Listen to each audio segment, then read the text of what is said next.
तुम्हारे परवरदिगार की तरफ से तुम्हारे पास नसीहत आई ताकि वो तुमको डराए और ताकि तुम परहेजगार बनो और ताकि तुम पर रहम किया जाए। मगर उन लोगों ने उनकी तकजीब की तो हमने नूह को और जो उनके साथ कश्ती में सवार थे उनको तो बचा लिया, और जिन लोगों ने हमारी आयतों को झुटलाया था उन्हें गर्क कर दिया। कुछ शक नहीं कि वो अक्ल के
उन्होंने कहा कि भाइयों, अल्लाह ही की इबादत करो, उसके सिवा तुम्हारा कोई माबूद नहीं, क्या तुम डरते नहीं?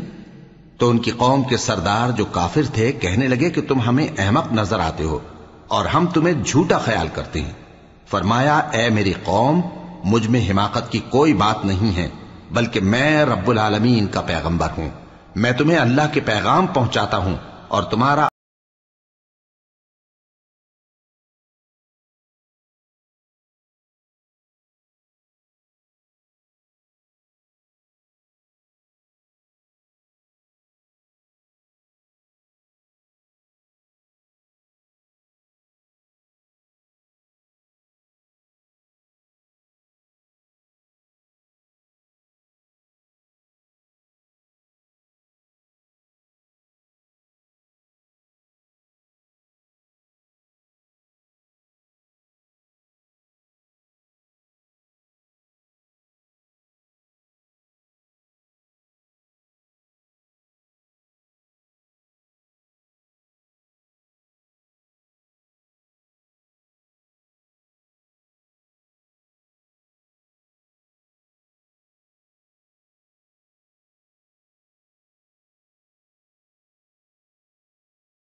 कि तुम में से एक शख्स के जरिए तुम्हारे परवरदिगार की तरफ से तुम्हारे पास नसीहत आई ताकि वो तुम्हें डराए।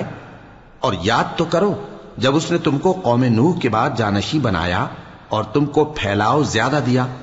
बस अल्लाह की नेमतों को याद करो ताकि कामयाब हो जाओ। वो कहने लगे, क्या तुम हमारे पास इसलिए आए हो कि हम अकेले अल्लाह ही की इबादत करें और जिनको हमारे बाप दादा पूजते चले आए हैं उनको छोड़ दें? तो अगर सच्चे हो तो जिस चीज से हमें डराते हो उसे ले आओ।